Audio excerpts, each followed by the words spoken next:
L'IA, on en entend parler partout, c'est vrai. Mais la vraie question, c'est comment on passe de l'expérimentation à un impact réel et mesurable. C'est le grand défi pour plein d'entreprises. Alors, ce qu'on va voir ensemble, c'est une feuille de route claire, inspirée des meilleures pratiques, pour trouver et déployer les cas d'usage de l'IA qui comptent vraiment. Allez, on attaque direct avec un chiffre qui frappe. En à peine 2 ans, 39% des adultes américains ont déjà adopté l'IA. Pour vous donner une idée, il a fallu 2 ans à Internet pour atteindre seulement 20% d'adoption à ses débuts. La vitesse est, franchement, c'est hallucinant. Et bien sûr, les bénéfices, ils suivent. Les entreprises qui sont en pointe sur l'IA voient leurs revenus augmenter 1,5 fois plus vite que leurs concurrents. Ça, c'est un avantage compétitif énorme qu'on ne peut juste pas ignorer. Mais, et c'est là que ça devient intéressant, voilà le paradoxe. Malgré ces chiffres et des investissements qui se comptent en milliards, seulement 1% des entreprises considèrent que leurs efforts en IA sont vraiment arrivés à maturité. Il y a un fossé gigantesque entre le potentiel et la réalité du terrain. Et c'est la question clé. Comment est-ce qu'on transforme tout cet enthousiasme pour l'IA en résultats concrets, en valeurs tangibles? C'est exactement le parcours qu'on va décortiquer ensemble. Alors voilà comment on va procéder. C'est simple, on va commencer par comprendre ce fameux paradoxe de l'IA. Ensuite, on va dérouler un cadre en 3 étapes. D'abord, comment trouver les bonnes opportunités. Puis, on verra 6 concepts clés pour les développer. Et enfin, comment prioriser tout ça pour avoir un impact maximal et à terme, réinventer les processus de travail entiers. Et la solution, attention, ce n'est pas un projet technologique hyper compliqué, non, c'est un processus simple qu'on peut répéter et qui est conçu pour démystifier l'IA et la rendre accessible. Et tout ça, ça se décompose en 3 piliers. En gros, tout repose sur ces 3 piliers. Premièrement, identifier où l'IA peut vraiment aider. Deuxièmement, enseigner aux équipes un ensemble de compétences de base, des fondamentaux. Et troisièmement, choisir intelligemment par où commencer pour obtenir le maximum de résultats le plus vite possible. Bon, on y va.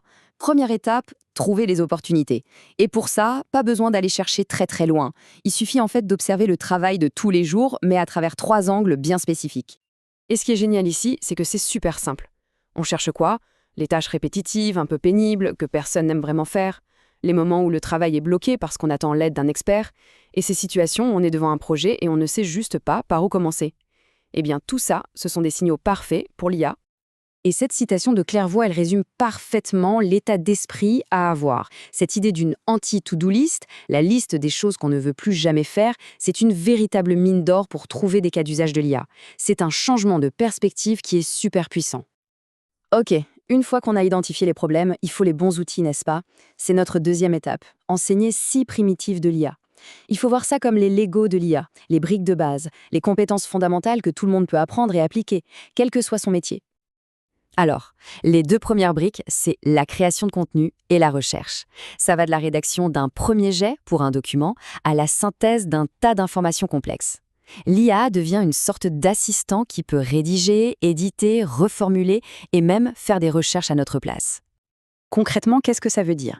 Eh bien, l'équipe marketing peut générer des campagnes, la finance peut avoir des brouillons de politique et les commerciaux des plans de compte. Un bon exemple, c'est Promega, une entreprise des sciences de la vie. Ils ont économisé 135 heures sur leur campagne d'email juste en utilisant l'IA pour les premières ébauches.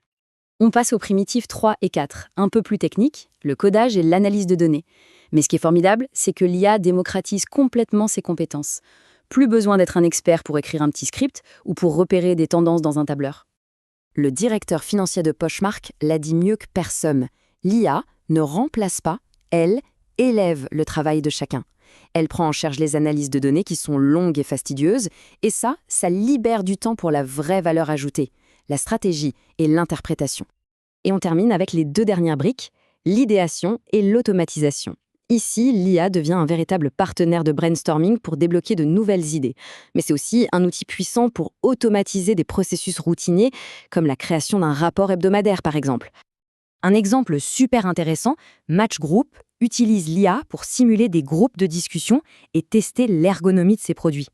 C'est une façon vraiment créative d'utiliser l'IA comme un partenaire stratégique, pour trouver les failles dans un plan ou même pour s'entraîner à un pitch de vente. Allez, on attaque la dernière étape. Et franchement, c'est souvent là que ça coince. Une fois qu'on a des dizaines d'idées, comment on choisit? Le secret, c'est de prioriser intelligemment pour créer un élan, une dynamique positive.